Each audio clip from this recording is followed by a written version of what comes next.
News కు స్వాగతం. ముందుగా హెడ్లైన్స్. మన్ కీ బాత్ లో తన తల్లిని గుర్తు చేసుకున్న ప్రధాని దేశ ప్రజలకు ఇచ్చిన సందేశం ఇదే.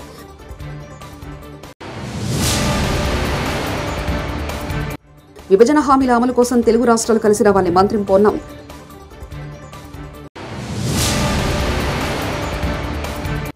సాయిచంద్ కుటుంబానికి అండగా ఉంటాం హరీష్ రావు.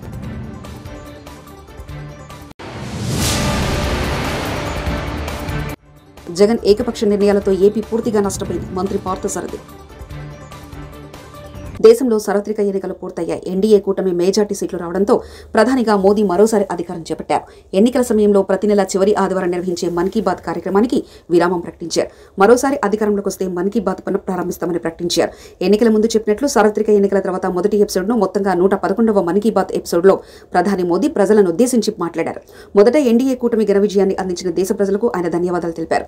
అలాగే ప్రధాని మోదీ మన్ కీ బాత్ లో తన తల్లి హీరాబాయిని గుర్తు చేసుకున్నారు. నా ప్రియమైన మిత్రులారా, ప్రపంచంలో అత్యంత విలువైన సంబంధం ఏది అని నేను మిమ్మల్ని అడిగితే మీరు ఖచ్చితంగా అమ్మ అని సమాధానం చెప్తారు. మనందరి జీవితంలో అమ్మకు అత్యున్నత స్థానం ఉందంటూ తన తల్లిని ప్రధాని గుర్తు చేసుకున్నారు. అలాగే ప్రతి ఒక్కరూ తన తల్లితో కలిసి లేదా ఆమె పేరుతో ఒక మొక్క నాటాలని దేశ ప్రజలకు మోదీ కోరారు. అమ్మ పేరుతో ఒక చెట్టు ప్రచారానికి మోదీ శ్రీకారం చుట్టారు. తాను తన అమ్మ పేరుతో మొక్క నాటాలని చెప్పారు. అమ్మ పేరుతో మొక్కలు నాటడం ద్వారా తల్లిని గౌరవించడంతో పాటు మాతృభూమిని కాపాడుకోవచ్చన్నారు.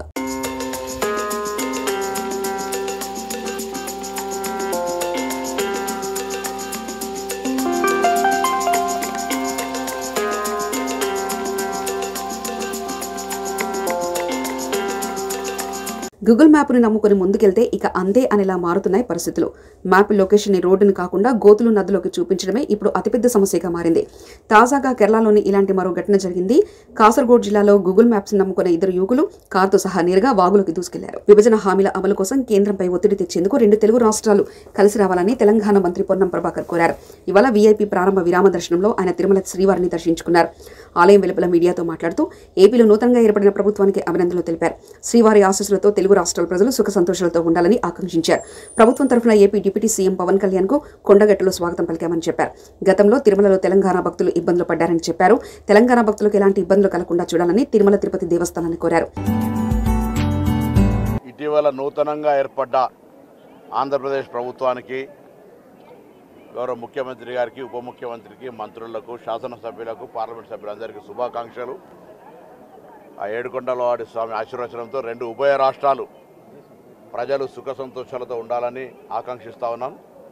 అదేవిధంగా 2 తెలుగు రాష్ట్రాలు కలిపి కేంద్రంపై ఏ విభజన హామీలు అయితే ఉన్నాయో ఆ విభజన హామీల అమలు కోసం కలిసి కేంద్రం మీద ఒత్తిడి తేవడానికి కలిసి రావాల్సిందిగా ఈ సందర్భంగా విజ్ఞప్తి చేస్తూ ఉన్నాం. అదేవిధంగా నిన్న గౌరవ ఉప ముఖ్యమంత్రి గారు పవన్ కళ్యాణ్ గారు కరీంనగర్ జిల్లా కొండగట్టుకు వచ్చినారు. సాధారణంగా మా ప్రభుత్వం తరఫున స్వాగతం చెప్పినాం. వారు ఆంజనేయ స్వామి దర్శనం చేసుకున్నారు.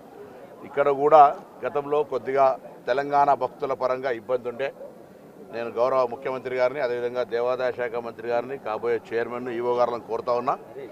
తెలంగాణ ప్రజలు కూడా తెలుగు భక్తులే ఇక్కడికి వచ్చేటువంటి వాళ్ళ విశ్వాసానికి సంబంధించి దర్శనానికి ఇబ్బందులు లేకుండా గతంలో ఏ విధంగానైతే సిఫార్సులకు తెలంగాణ ఆంధ్ర ప్రజాప్రతినిధులకు ఏ విధమైనటువంటి విధానం అవలంబించారో ఇప్పుడు కూడా అదే విధానం అవలంబిస్తే సంతోషంగా ఉంటుంది. ఎందుకంటే రాష్ట్రాలు వేరైనా తెలుగు వాళ్ళ అందరూ కూడా కలిసి ఆనాడు కూడా కోరుకున్నది అదే, ఇవాళ కూడా కోరుకున్నది అదే. ఇక్కడ వాళ్ళు అక్కడ వచ్చే భక్తులుగా ఉండొచ్చు, లేకపోతే ఇంకా రకరకాలుగా వ్యవహారాలు చేసుకునేటువంటి విదేశాల్లో ఉన్నటువంటి వాళ్ళకి ఆహ్వానిస్తూ ఉన్నప్పుడు పక్కన తెలంగాణ భక్తులకు సంబంధించి అటువంటి ఇబ్బందులు కలగకుండా చూసుకోవాల్సిందని ఇక్కడ ఉన్నటువంటి అధికారులందరికీ కోరుతా ఉన్నా.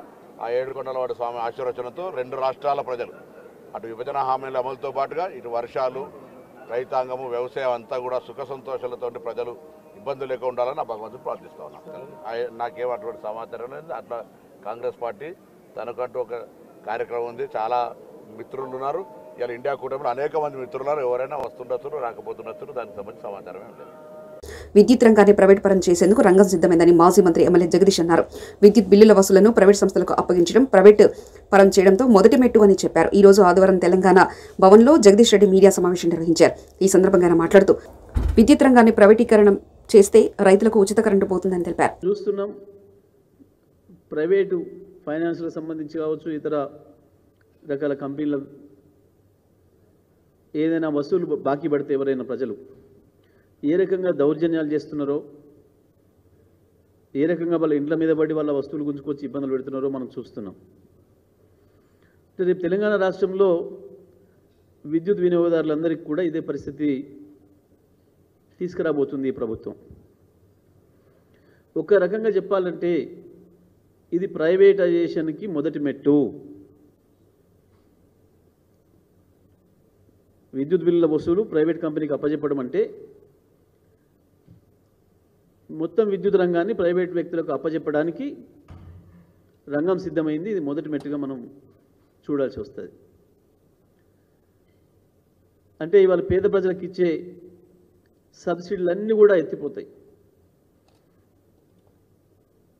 గృహ వినియోగదారులకు ఏదైతే క్రాస్ సబ్సిడీ ఇస్తూ వస్తున్నారో గత కొన్ని దశాబ్దాలుగా ఇవి ఏవీ లేకుండా పోతాయి. చివరికి రైతాంగానికి కూడా ఉచిత విద్యుత్ అనేది మర్చిపోవాల్సి వస్తుంది. తప్పకుండా దానికి కూడా మీటర్లు బిగిస్తారు. దీని మీద ప్రభుత్వం స్పష్టంగా చెప్పాలి. ఇది రైతులకు ఉరి బిగించడం కొరకు మాత్రమే జరుగుతున్న చర్య. మరి దీనిపైన ఉద్యోగ సంఘాలు కూడా ఆలోచన చేసుకోవాలి. భారత ప్రజలు గౌరవించేలా టీమిండియా T20 ప్రపంచ కప్ను గెలిచిందని మాజీ క్రికెటర్ గౌతమ్ గంభీర్ అన్నారు. ఆదివారం ఉదయం వీఐపీ విరామ సమయంలో ఆయన శ్రీవారిని దర్శించుకున్నారు. ఈ సందర్భంగా ఆలయం వెలుపల మీడియాతో మాట్లాడారు. కెప్టెన్ రోహిత్ శర్మ, కోహ్లీ, రాహుల్ ద్రవిడ్కు ప్రత్యేకంగా అభినందనలు తెలిపారు. కోహ్లీ, రోహిత్ రిటైర్మెంట్పై గంభీర్ స్పందించారు. T20 కప్ గెలవడం కంటే రిటైర్మెంట్కు మంచి సందర్భం ఏముంటుందన్నారు. వన్డే టెస్టులలో జట్టుకు వారిద్దరూ విలువైన సేవలు అందించారని గంభీర్ తెలిపారు. I want to congratulate Team India. I want to congratulate the entire nation that India has won the World Cup. It is for 140 crore Indians. The entire team has made the entire nation proud, and the entire nation is very, very happy. I want to congratulate Rahul Dravid, Rohit Sharma, the entire team, and the entire support staff for achieving such a great success for the nation. Sir, Kohli and Rohit Sharma is a retirement. How Yeah. do you feel?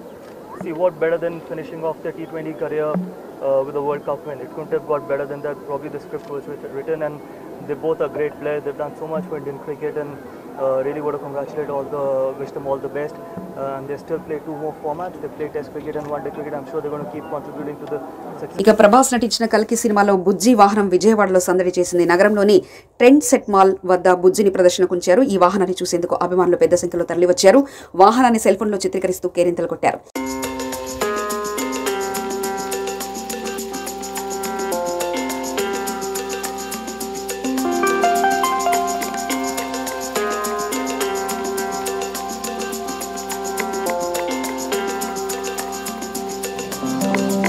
MP Mithun Reddy గారిని పోలీసులు house arrest చేశారు. తెల్లవారుజాముననే ఇంటిని చుట్టుముట్టిన పోలీసులు పొంగనూరులో ఈరోజు కార్యకర్తల సమావేశం నిర్వహించనున్న మిథున్ రెడ్డి దాంతో మీటింగ్ అడ్డుకునేందుకు అడుగడుగున పోలీసుల ఆంక్షలు, టీడీపీ అరాచక పాలనకు అద్దం పడుతున్న పొంగనూరు అంటూ మిథున్ రెడ్డి అన్నారు.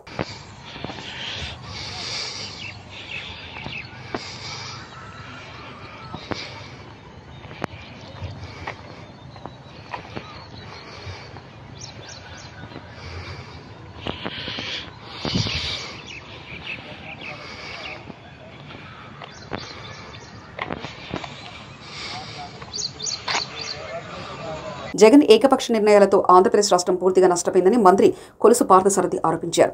రాష్ట్రాన్ని కష్టాల నుంచి గట్టెక్కించేందుకు కూటమి ప్రభుత్వం తీవ్రంగా శ్రమిస్తుందన్నారు. ఇవాళ వీఐపీ ప్రారంభ విరామ దర్శన సమయంలో ఆయన తిరుమల శ్రీవారిని దర్శించుకున్నారు.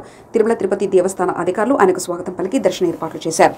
అనంతరం గర్భాలయంలో స్వామివారిని దర్శించుకుని మంత్రి పార్థసారథి మొక్కులు చెల్లించుకున్నారు. దూరాలోచన లేకపోవటం మూలంగా కానివ్వండి, ఏకపక్ష నిర్ణయాల మూలంగా కానివ్వండి, రాష్ట్రం అనేక విధాలుగా అన్ని రంగాల్లో కూడా నష్టపోయిందని చెప్పేసి చాలా స్పష్టంగా అర్థమవుతా ఉంది.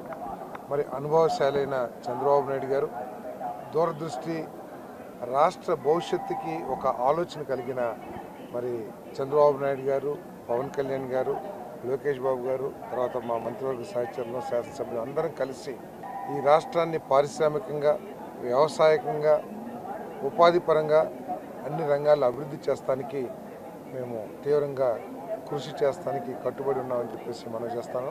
మరి సందర్భంలో మోడీ గారి ప్రభుత్వం కూడా మరి రాష్ట్రానికి, కష్టాల్లో ఉన్న ఈ రాష్ట్రానికి అండగా ఉంటుందని చెప్పేసి ఆయన భరోసా కల్పించడమే కాకుండా మేము కూడా పూర్తి నమ్మకంతో ఉన్నామని చెప్పేసి కూడా ఈ సందర్భంగా తెలియజేస్తూ వీటన్నిటికీ ఆ ఏడుకొండల వాడి ఆశీర్వాదం అవసరం.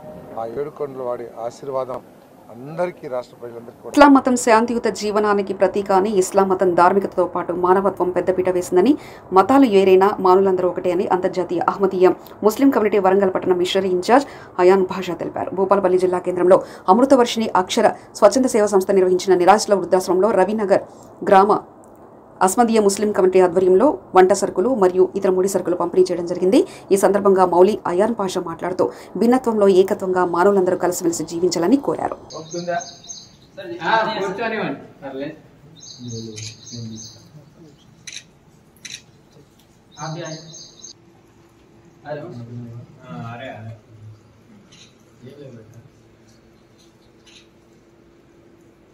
एक बस है ना, बस लिखा तो సార్ వాళ్ళు మీతో కలిసి ఫోటో తీసుకున్నారు.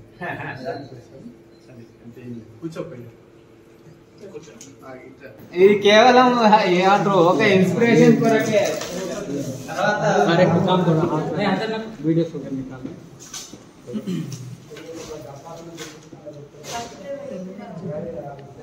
అన్ని మీకే ఇస్తారు.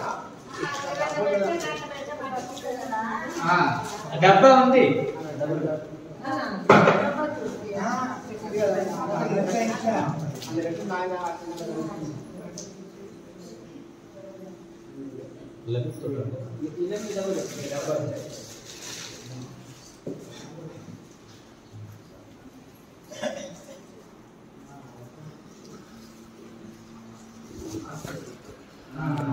హాస్పిటల్ పోయింది.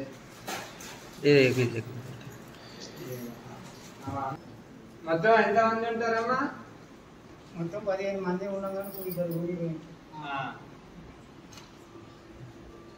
తెలంగాణ ఉద్యమ గాయకుడు వేడ్ హౌసింగ్ కార్పొరేషన్ దివంగత చైర్మన్ సాయి చంద్ కుటుంబానికి బీఆర్ఎస్ పార్టీ అన్ని విధాలుగా అండగా ఉంటుందని మాజీ మంత్రులు కేటీఆర్, హరీష్ రావు అన్నారు. వనస్థలిపురం డివిజన్ హస్తినాపురంలో జీఎస్ఆర్ హాల్లో ఏర్పాటు చేసిన సాయి చంద్ ప్రథమ వర్ధంతి కార్యక్రమానికి మాజీ మంత్రులు కేటీఆర్, హరీష్ రావు, జగదీశ్వర్ రెడ్డి, నిరంజన్ రెడ్డి, మాజీ ఎమ్మెల్యేలు గొంగిడి సునీత, రసమయ్య బాలకృష్ణన్, బాల్కసుమన్, గాదరి కిషోర్, పట్నం నరేందర్ రెడ్డి, రావుల చంద్రశేఖర్ రెడ్డి, కార్పొరేషన్ మాజీ చైర్మన్లు పల్లె రవికుమార్ గౌడ్, ఎర్రోల శ్రీనివాస్, దేశపతి శ్రీనివాస్, దూదిమెట్ట బాలరాజు, దేవిశ్రీ ప్రసాద్ తదితరులు హాజరై సాయి చంద్ర చిత్రపటానికి పూలమాలలు వేసి ఘనంగా నివాళులర్పించారు. ఆనాడు నువ్వు ఇచ్చిన మాట నిలబెట్టుకోండి అని చెప్పి రాహుల్ గాంధీకి ట్విట్టర్లో పోస్టులు చేస్తే కూడా మరి ఆయనకు చూడడం లేదా, కనబడడం లేదా, వినబడడం లేదా అని నేను అడుగుతా ఉన్నా.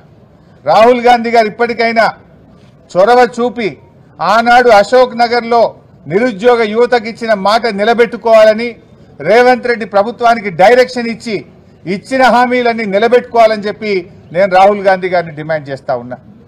రేవంత్ రెడ్డి గారు ఆ రోజు రెచ్చగొట్టే ఉపన్యాసాలు ఇచ్చావు, నువ్వు అశోక్ నగర్కి వచ్చి మాట్లాడినావు, పబ్లిక్ మీటింగుల్లో మాట్లాడినావు, నిరుద్యోగ యువతను గ్రామాల్లోకి వెళ్ళి మీరు మాకు ఓట్లు వేయించండి, మేము రాగానే చిటికెట్లో ఒక్క చిటికేసి మీ పని చేపిస్తాను, ఒక్క సంతకంతో మీ పని చేపిస్తాను. ఏమైంది నీ సంతకం? ఏమైంది నీ చిటిక? ఎందుకు నిరుద్యోగుల యొక్క సమస్యలు పరిష్కరించడం లేదు? వాళ్ళు ఏమడుగుతున్నారు? ఏమైనా గొంతెమ్మ కోరికలు అడుగుతున్నారా? ఆనాడు మీరు అశోక్ నగర్కి వచ్చి ఆనాడు ఎన్నికల ప్రచారంలో మీరు ఏ హామీలు ఇచ్చారో ఆ హామీలు అమలు చేయమని అడుగుతున్నారు తప్ప కొత్త కోరికలు కోరడం లేదు, గొంతెమ్మ కోరికలు అసలే కోరడం లేదు. ఆ రోజు మీరే చెప్పారు మీరు జాబ్ క్యాలెండర్ ఇస్తామని. ఒకవైపు రేవంత్ రెడ్డి గారు, ఇంకొక వైపు బట్టి విక్రమార్క సంతకాలు పెట్టి బాండ్ పేపర్ల మీద రాసిచ్చారు. మీరు ఏమైనాయి మీ సంతకాలు? ఏమైనాయి మీ బాండ్ పేపర్లు? అసెంబ్లీలో ఆ రోజు ప్రతిపక్ష స్థానంలో ఉండి ఇదే బట్టి విక్రమార్క గారు 1:100 పరీక్ష పెట్టాలని అడిగారు. ఎందుకు పెట్టరు అని అడుగుతా ఉన్నా. అంటే ప్రతిపక్షంలో ఒక మాట, అధికారంలో ఇంకో మాట ఉంటుందా? ఆ రోజు ప్రొఫెసర్ కోదండరామ్ గారు ఇదే నిరుద్యోగులను రండి అని కాంగ్రెస్ పార్టీ ఆఫీస్కు తీసుకుపోయారు, బస్సు యాత్రలకు తీసుకుపోయారు, మేమున్నామని భరోసా ఇచ్చారు. అధికారం రాగానే మీ సమస్యలు పరిష్కరిస్తామన్నారు. ఇవాళ పోయి మా నిరుద్యోగ యువతి యువకులు మాట్లాడితే ఇది కాన్స్టిట్యూషనల్ బాడీ, ఏమీ చేయలేమని చేతులు ఎత్తుతున్నారు.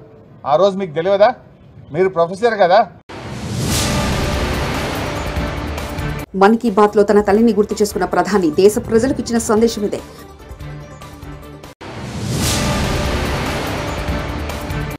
విభజన హామీల అమలు కోసం తెలుగు రాష్ట్రాలు కలిసి రావాలి. మంత్రి పొన్నం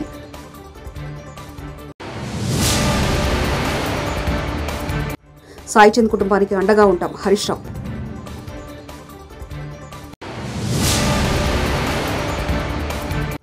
జగన్ ఏకపక్ష నిర్ణయాలతో ఏపీ పూర్తిగా నష్టపోయింది. మంత్రి పార్థసారథి. ఇవి బులెటిన్ విశేషాలు.